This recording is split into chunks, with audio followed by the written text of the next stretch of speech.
بسم اللہ الرحمن الرحیم۔ حدیث نمبر 734، حضرت حکیم ابن حزام فرماتے ہیں نبی صلی اللہ علیہ وسلم نے مسجد میں قصاص لینے سے یستقاد، قصاص قود، قصاص کو کہتے ہیں نا، قصاص لینے سے منع کیا، اور شعر و شاعری سے اور حدود قائم کرنے سے۔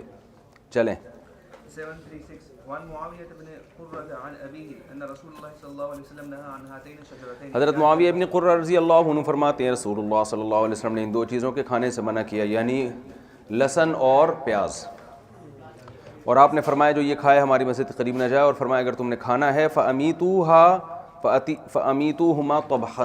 طَبْخًا، تو پکا کے اس کی بدبو کو ختم کر دو، پکانے سے بو ختم ہو جاتی ہے نا، اسمیل ختم ہو جاتی ہے اس کی۔ چلیں وعن ابی سعید رضی اللہ عنہ قال قال رسول اللہ صلی اللہ علیہ وسلم الارض كلها مسجد الا المقبرة والحمام۔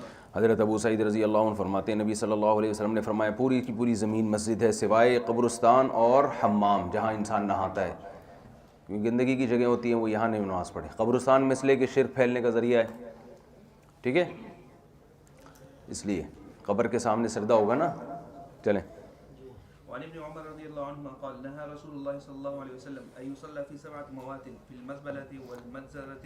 مزبلہ کا مطلب گوبر کی جگہ، جہاں گوبر نہیں پڑے ہوئے ہوتے، وہاں نبی نے نماز سے منع کیا۔ والمجزرہ، نہر کی جگہ، اونٹوں کے نہر جیسے مذبح خانے ہوتے ہیں نا، کیونکہ خون ہوتا ہے، وہاں منع کیا۔ اور قبرستان میں وقارعۃ الطریق، اضافۃ الصفۃ، اضافۃ الموصوف الی الصفہ، الطریق القارعہ، اضافۃ الصفۃ الی الموصوف، سوری، قرع یقرع کا معنی ہوتا ہے روندنا، کھٹکھٹانا۔ ما ہمتی الا مقارعۃ العدا، خلق الزمان وہمتی لم تخلقی، شاعر نے کہا ہے کہ میری بچپن سے عادت ہے دشمنوں کے دروازے کھٹکھٹانا۔ تو متنبی کہتا ہے میں جب بھی جاتا ہوں مجھے مزہ کس کام میں آتا ہے، کوئی بھی دشمن ہو اس کا دروازہ جا کے نوک کرتا ہوں، ٹھک ٹھک ٹھک، بڑی بات ہے یار۔ کہہ رہے ہیں زمانہ پرانا ہو گیا مگر میری ہمت پرانی نہیں، ابھی بھی میرا یہی کام ہے، جا کے دشمن کو دروازہ، ہیلو کون ہے بھائی، آپ کا دشمن آپ سے ملنے کے لیے آیا ہے، آپ کا دشمن آپ سے ملنے کے لیے آیا ہے۔ چلیں چپ۔ تو بھائی قاریاتی طریقے میں راستے میں نماز پڑھنا، راستے میں نماز اس لیے کہ لوگ آگے سے گزریں گے، نمبر 2 لوگوں کی ٹینشن ہوگی۔ تو یہ جو راستوں میں مسجدیں بنا دیتے ہیں نا اللیگل، یہ تو اس سے زیادہ بڑا گناہ ہے، اس لیے کہ 2 رکعت راستے میں پڑھنا ممنوع ہے کہ لوگوں کو تکلیف ہوگی، تو پوری مسجد بنانا کہاں سے جائز ہوگا، سمجھتے ہو؟ اور جب کوئی روکے نا ایسے لوگوں کو، کہہ رہے مسجد سے روک رہے ہو یار، تو اللہ کے گھر سے روک رہے ہو، حکومت مسجد گرا رہی ہے، تو آپ نہیں دیکھ رہے آپ نے مسجد بنائی کہاں ہے، تو گرانے کا سبب آپ ہو۔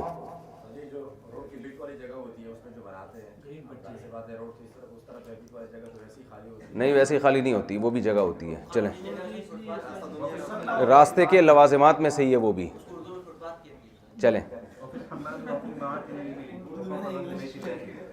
ماتن ابل یعنی اونٹوں کی جگہ جہاں اونٹ رہتے ہیں وہاں بھی نماز سے منع کیا، اور بیت اللہ کی چھت پہ نماز ادا ہو جاتی ہے، ادب کی وجہ سے منع کیا ہے۔ چلیں عن ابی ہریرہ قال قال رسول اللہ صلی اللہ علیہ وسلم صلوا فی مرابض الغنم ولا تصلوا فی اعقاب۔ نبی نے فرمایا بکریوں کے رہنے کی جگہ پہ نماز پڑھ لو، اونٹوں کے رہنے کی جگہ پہ نہیں۔ اس کی وجہ 2 وجہ بیان کی گئیں، یا تو اس لیے کہ اونٹ کی طبیعت میں نا شرارت زیادہ ہے، تو نماز میں طبیعت اس کی طرف مائل ہوگی، بکریوں میں ایسا نہیں ہے۔ لیکن زیادہ بات قرین قیاسی ہے کہ اونٹ کی جو جگہ ہے وہ زیادہ گندی ہوتی ہے بنسبت بکریوں کے، لیکن یہ ساری ممانعات نہی تنزیہی ہے، تحریمی نہیں ہے۔ اگر کوئی جگہ کو صاف کر کے نماز پڑھ لے تو نماز بہرحال ہو جائے گی اس کی۔ وعن ابن عباس رضی اللہ عنہ قال لعن رسول اللہ زائر القبور، زائرات القبور والمتخذین علیہا المساجد والسرج۔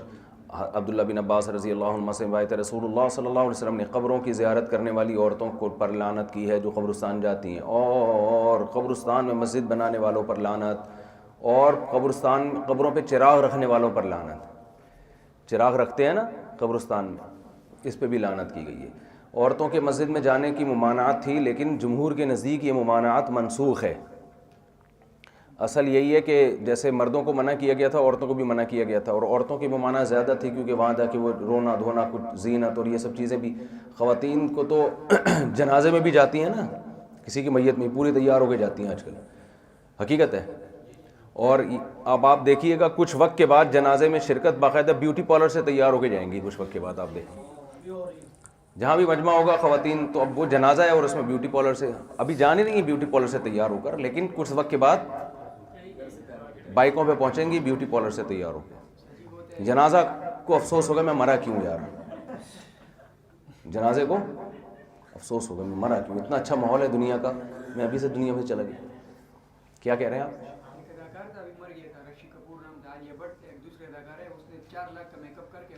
سبحان اللہ, کیا کہہ رہے ہیں؟ کہہ رہے ہیں انڈیا کا کوئی اداکار کا انا للہ مر گیا, یعنی وہ تو ایک اداکارہ 4 لاکھ کا میک اپ کر کے اس کے جنازے میں پہنچی ہے.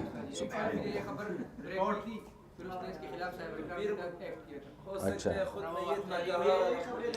میت نے وصیت کی ہوگی میرے جنازے میں جتنی بھی لیڈیز آئیں گی وہ تیار ہو گئی.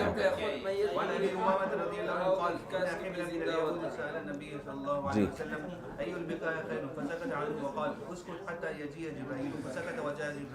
جبریل علیہ ایک یہود کے حبر کہتے ہیں بہت بڑے عالم کو, یہود کے ایک بہت بڑے عالم نے نبی سے پوچھا صلی اللہ علیہ وسلم سے, بتائیے سب سے اچھا ٹکڑا زمین میں کون سا ہے؟ نبی خاموش ہوئے. فرمایا یہاں تک کہ جبریل آئے. جبریل نے پوچھا تو آپ نے جبریل سے پوچھا تو جبریل نے کہا کہ پوچھنے والے سے زیادہ وہ نہیں جانتا جس سے پوچھا جا رہا ہے, میں اپنے رب سے پوچھوں گا. پھر جبریل نے رب سے پوچھا, پھر آئے تو پھر جبریل علیہ السلام نے فرمایا کہ یا رسول اللہ میں اللہ کے اتنا قریب گیا کہ اس سے زیادہ میں قریب نہیں گیا تھا, اور میرے اور اللہ کے درمیان 70,000 نور کے پردے تھے. پھر اللہ نے فرمایا شر البقاع اسواقها, زمین میں سب سے بدترین جگہیں بازار ہیں اور سب سے بہترین جگہیں مسجدیں ہیں. چلیں.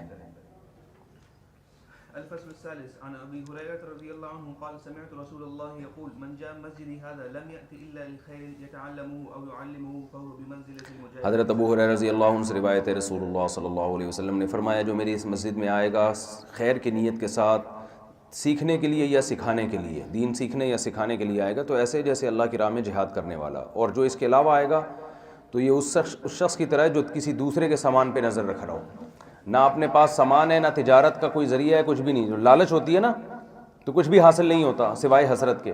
تو یہ اس میں ترغیب ہے کہ آپ جب مسجد میں آؤ تو سیکھنے یا سکھانے کی نیت سے. ٹائم کیونکہ نبی صلی اللہ علیہ وسلم موجود تھے نا, تو اگر وہاں بھی کوئی سیکھنے کی نیت سے نہیں جا رہا اور سیکھ کے آگے سکھانے کی نیت سے نہیں جا رہا تو وہ کتنی حسرت اور افسوس کا ذریعہ بنے گا. اور یہی ہوا کہ جن صحابہ نے نبی سے سیکھا ہے بعد میں دوسرے ان کو دیکھ کے کیسا حسرت کرتے ہوں گے نا کہ انہوں نے نبی کی صحبت میں زیادہ وقت گزارا, آج ان کی کتنی عزت قدر ہے. چلیں.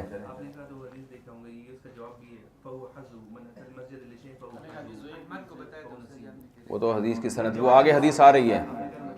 ہاں بتائیں جلدی. کل میں نے آپ کے ذمہ ایک حدیث لگائی تھی جس کی میں نے تحقیق لگائی تھی, لیکن اسی موضوع سے متعلق آگے ایک صحیح حدیث آ رہی ہے, لیکن اس میں وہ الفاظ نہیں ہیں عالم الغیب والے.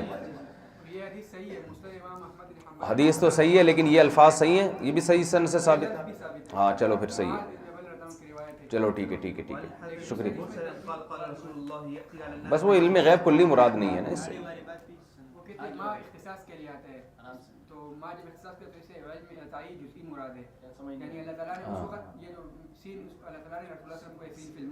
جی جب اختصام اعلیٰ ہو رہا تھا اللہ تعالیٰ نے اس وقت اس کو یعنی انکشاف تعمی لے لیا, یعنی علم اس وقت دائمی علم نہیں تھا, اس دائمی علم نہیں مراد ہے, وقتی مراد ہے, جزئی. جی جی چلیں, شکریہ, اپنا خیال رکھیے.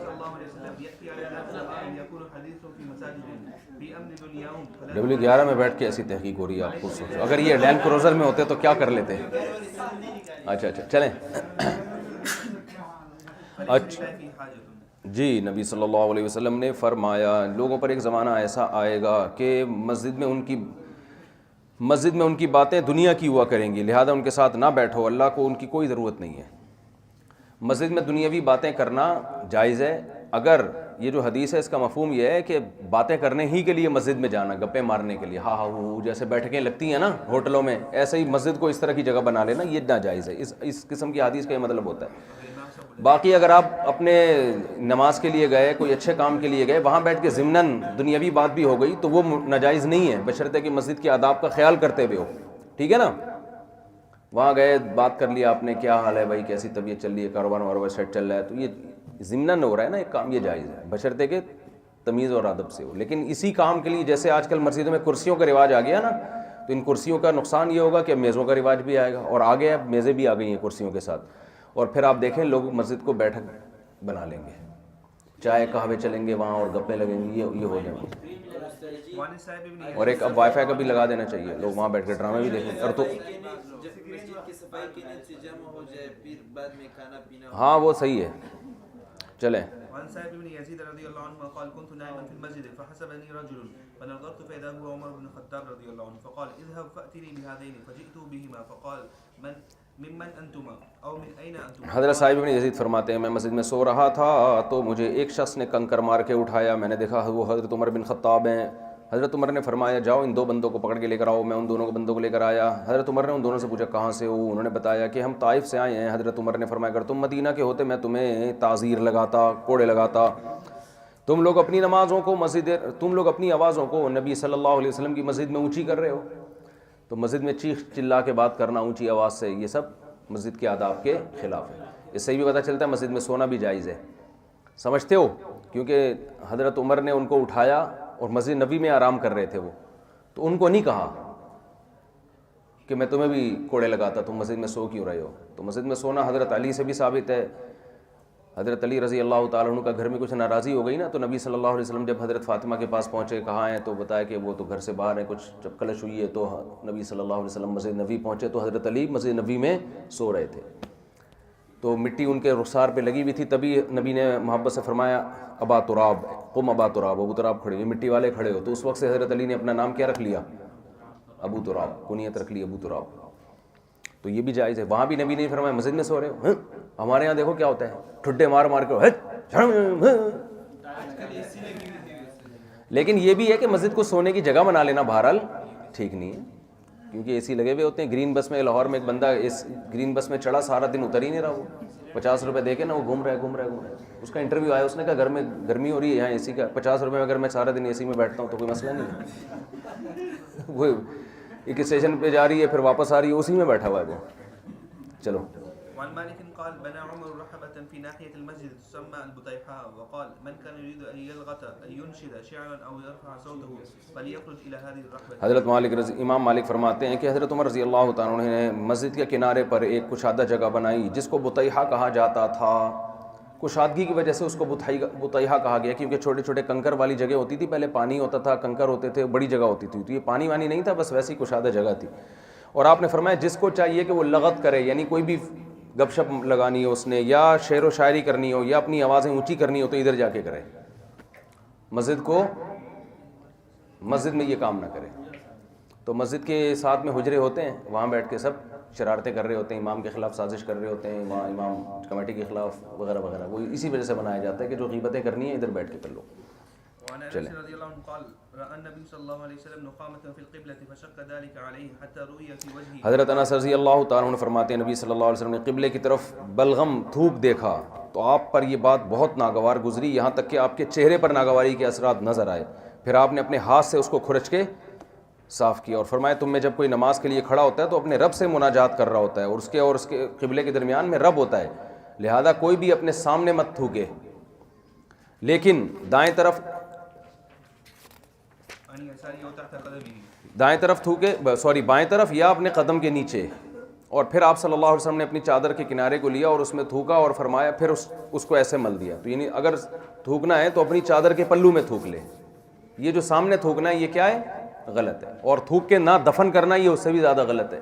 چلیں, لیکن یہ بات جب ہے جب کچی جگہوں پہ لوگ نماز پڑھتے تھے, آپ یہ فرش پہ نہیں تھوکیں, آپ اس کو کہاں دفن کرو گے, سمجھتے ہو. کہہ رہے ہیں قبلے کی طرف تھوکنا کیسا ہے.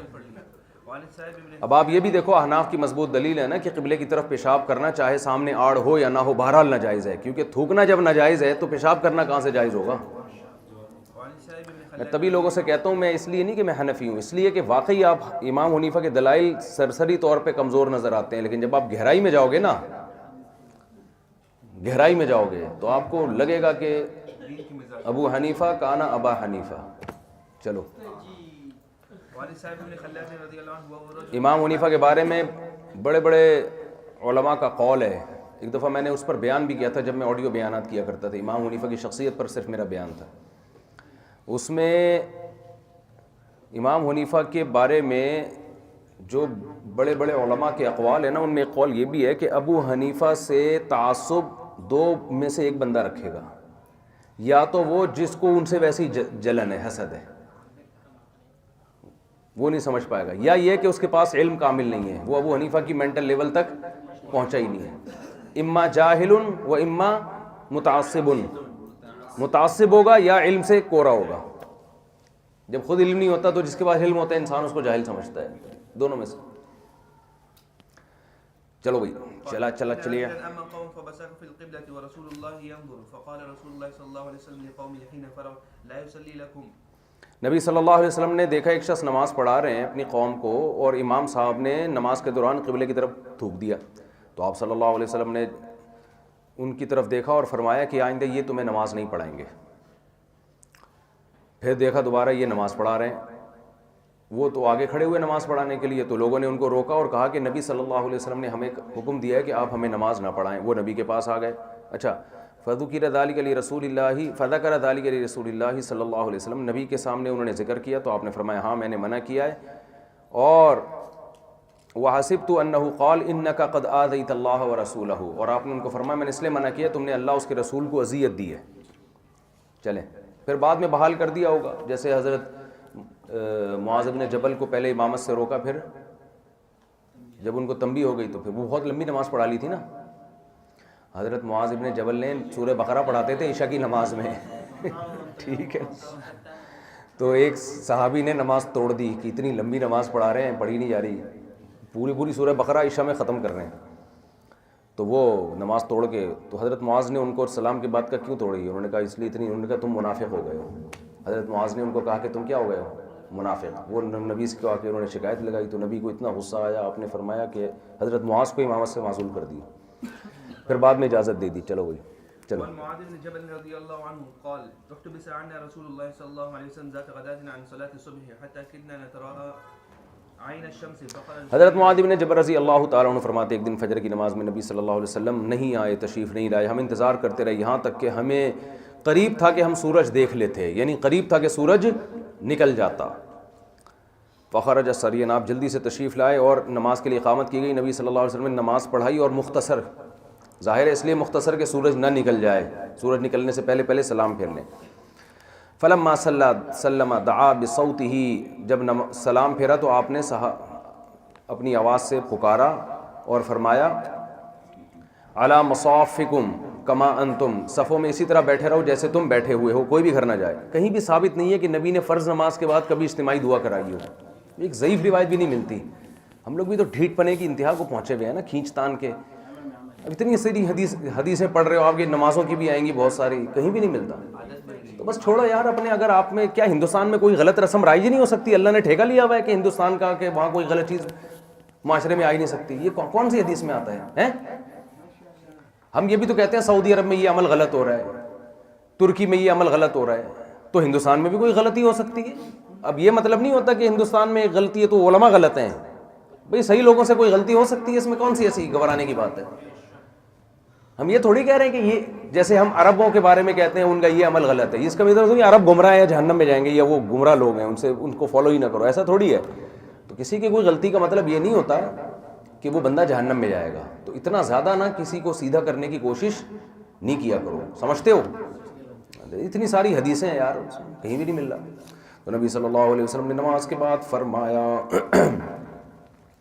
صفوں میں رہو جیسے کہ تم ہو، ثم انفتل الینا، پھر ہماری طرف متوجہ ہوئے فرمایا اما انی ساحدثکم ما حبسنی عنکم الغداء، میں تمہیں بتاتا ہوں کہ کس چیز کی وجہ سے، کس چیز نے مجھے نماز سے روکا۔ میں قمت من اللیل، رات کو میں نماز کے لیے کھڑا ہوا، میں نے وضو کیا، نماز پڑھی جو اللہ نے میرے لیے مقدر کی، پھر مجھے اونگ آ گئی یہاں تک کہ میری طبیعت بوجھل ہو گئی۔ اچانک میں نے اپنے رب کو اچھی صورت میں دیکھا، فقال یا محمد، اللہ نے مجھ سے کہا، اللہ کی خواب میں زیارت ممکن ہے، یہ حدیث سے بھی ثابت ہے، اسلاف سے بھی ثابت ہے، امام احمد بن حنبل سے بھی ثابت ہے، سمجھتے ہو؟ بعض لوگ اس کو بھی شرک سمجھتے ہیں۔ تو خواب میں زیارت ہوگی وہ، تو خواب میں اللہ کو بہترین صورت میں دیکھا، اللہ نے کہا کہ یا محمد صلی اللہ علیہ وسلم، میں نے کہا لبیک ربی، اے اللہ میں حاضر ہوں، فیما یختصم الملأ الاعلی، اللہ نے پوچھا بتاؤ یہ فرشتے کس بات میں بحث کر رہے ہیں؟ میں نے کہا اللہ تو جانتا ہے، میں نہیں جانتا۔ قالها ثلاثا، 3 دفعہ کہا۔ فرأيته وضع كفه بين كتفي حتى وجدت برد أنامله بين ثديي. اللہ نے اپنی ہتھیلی کو میرے سینے کے درمیان رکھا، اس کی ٹھنڈک میں نے اپنے سینے میں محسوس کی.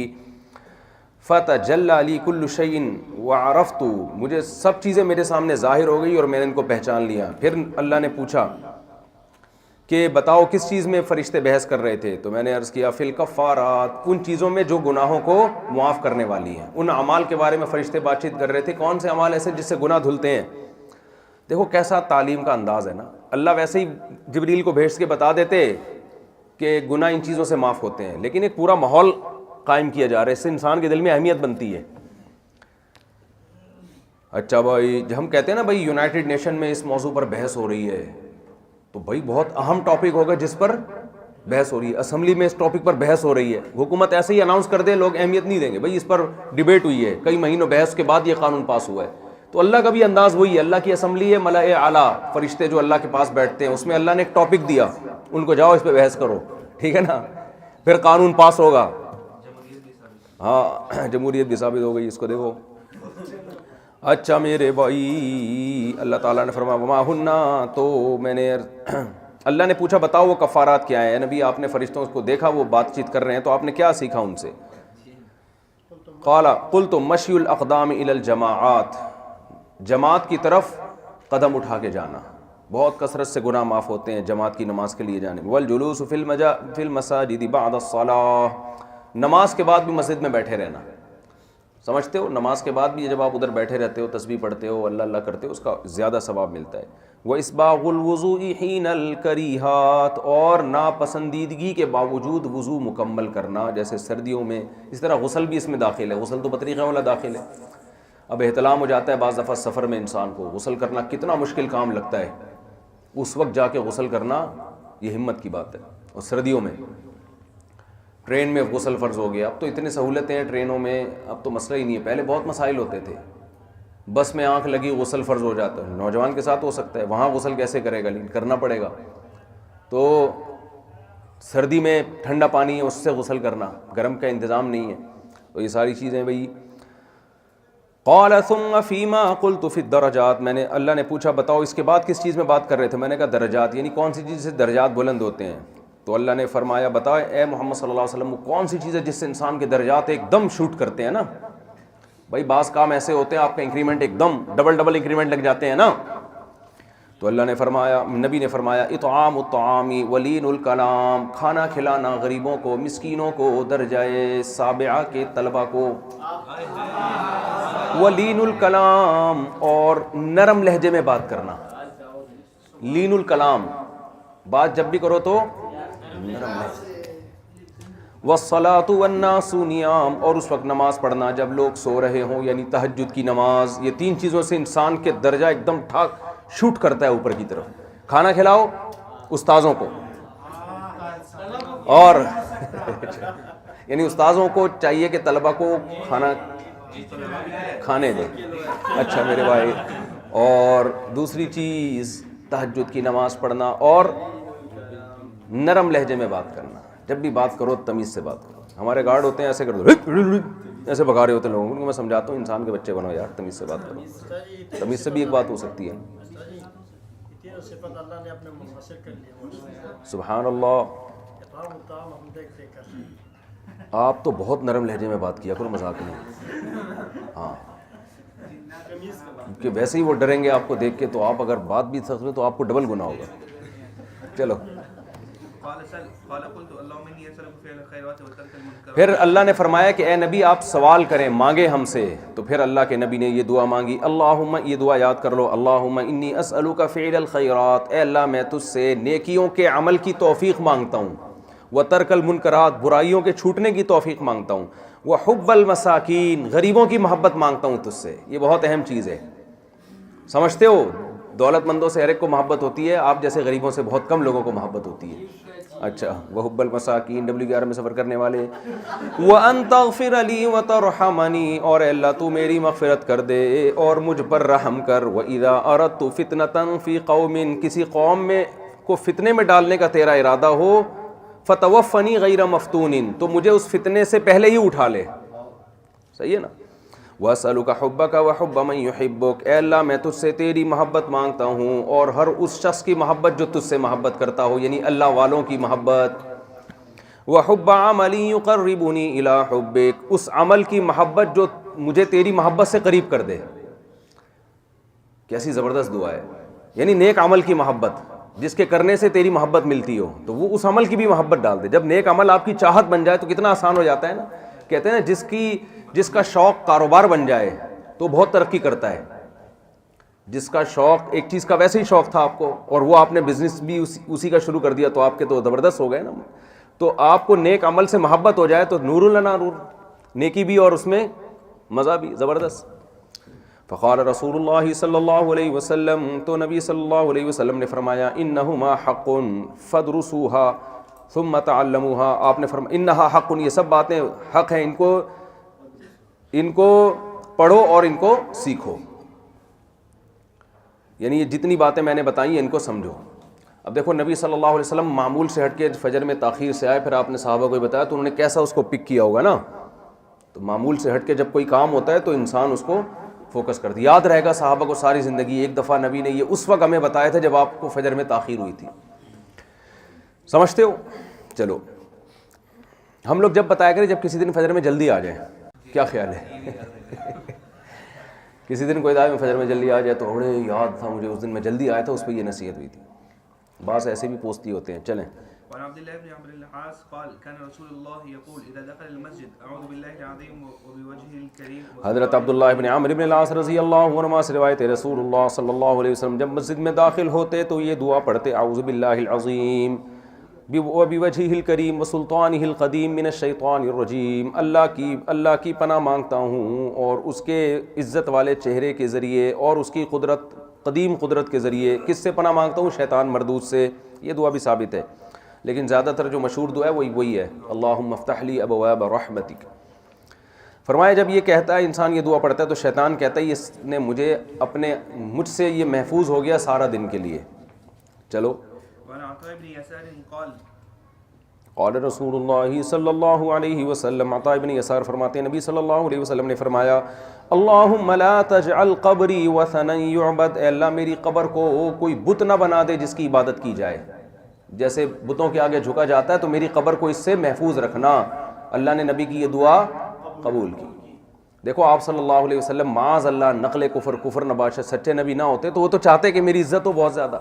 جتنے پیر ہو آپ اس وقت روحانی پیشوا تو 2 نمبر ہیں، ان میں سب میں ایک بات کامن ہے، وہ لوگوں کو اپنی طرف اپنی شخصیت کے گرد گھما رہے ہوتے ہیں. ان میں کامن یہ بات ہی ہے، سب لوگوں کو اپنے گرد گھما رہے ہوتے ہیں. وہ اگر نبی اور اللہ رسول کی بات بھی کر رہے ہوں گے تو لوگوں کو بس پھانسنے کے لیے، مقصد یہ ہوتا ہے کہ میں ہوں. تو ہمارے نبی نے دعا مانگی ہے اللہ میری قبر کو وسن نہ بنا. وسن بت کو کہتے ہیں نا، یعنی بت کی طرح نہ بن جائے کہ لوگ اس سے مانگنا شروع کر دیں اور جھکنا شروع کر دیں اس کے آگے.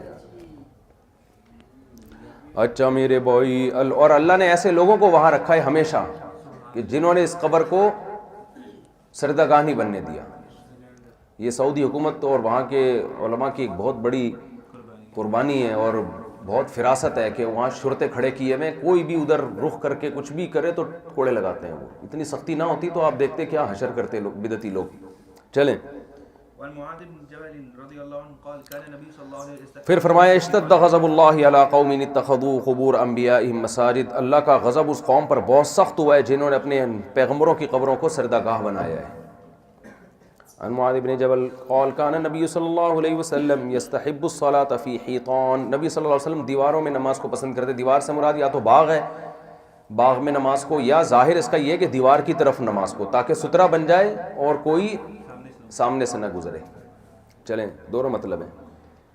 قال بعض رواه چلیں. عن انس بن مالک قال شمار قال رقم رسول الله صلى الله عليه وسلم صلاة الرجل في بيته بصلاة وصلاته في مسجد القبائل ب25 صلاة. نبی صلی اللہ علیہ وسلم نے فرمایا ایک آدمی کی اپنے گھر میں نماز ایک نماز کے برابر، اور قبیلے کی مسجد میں یعنی محلے کی مسجد میں نماز 25 نمازوں کے برابر، اور وہ مسجد جس میں جمعہ ہوتا ہے اس میں نماز 50 نمازوں کے برابر، اور مسجد اقصیٰ میں نماز 50,000، اور مسجد نبوی میں نماز بھی 50,000، اور مسجد حرام میں نماز 1,00,000 نمازوں کے برابر ہے. رواہ ابن ماجہ. کل ما تفرد به ابن ماجہ فہو ضعیف. یہ سند کے لحاظ سے ضعیف ہے. جو صحیح حدیث ہے سند کے لحاظ سے وہ ہے جس میں آتا ہے مسجد نبی میں ایک نماز 1000 نمازوں کے برابر ہے. چلیں. وعن ابي ذر قال قلت يا رسول الله اي مسجد وضع في الارض اول قال المسجد الحرام قال قلت ثم اي قال متفق علیہ حدیث ہے. ابو ذر رضی اللہ تعالیٰ عنہ فرماتے ہیں میں نے عرض کیا یا رسول اللہ سب سے پہلے زمین میں کون سی مسجد بنائی گئی ہے؟ آپ نے فرمایا مسجد حرام، بیت اللہ جو ہے نا سب سے پہلی مسجد. پھر میں نے پوچھا اس کے بعد کون سی؟ آپ نے فرمایا مسجد اقصی، سب سے دوسرے نمبر پہ کون سی مسجد بنی ہے؟ مسجد اقصی. مسجد حرام آدم علیہ السلام نے بنائی، اور مسجد اقصی مسجد حرام کی دوبارہ تعمیر ابراہیم علیہ السلام نے کی، اس کے بعد پھر مسجد اقصی بھی ابراہیم علیہ السلام نے بنائی کیونکہ وہ ان کا وطن تھا نا. لیکن کیا ہے حدیث میں آتا ہے کم بینہما قال 40 عاما، دونوں کے درمیان 40 سال کا وقفہ. تو اس سے پتہ چلتا ہے کہ مسجد اقصی حضرت ابراہیم سے پہلے بن چکی ہے. اللہ نے فرشتوں کے ذریعے بنوائی ہوگی یا کوئی پیغمبر گزرے ہوں گے، ہمیں معلوم نہیں ہے. اچھا پھر فرمایا ثم الارض لک مسجد، پھر فرمایا کہ پھر اللہ نے ساری زمین کو تمہارے لیے مسجد بنا دیا، سجدہ گاہ بنا دیا. فحیثما ادرکتک الصلاۃ فصلی، جہاں بھی نماز کا وقت ہو نماز پڑھ لو. سفر میں جب آدمی جاتا ہے مسجد نہیں ہوتی تو جنگل میں پڑھ لو. متفق علیہ. باب الستر. جی چلو یہ پھر کل پڑھیں گے انشاءاللہ.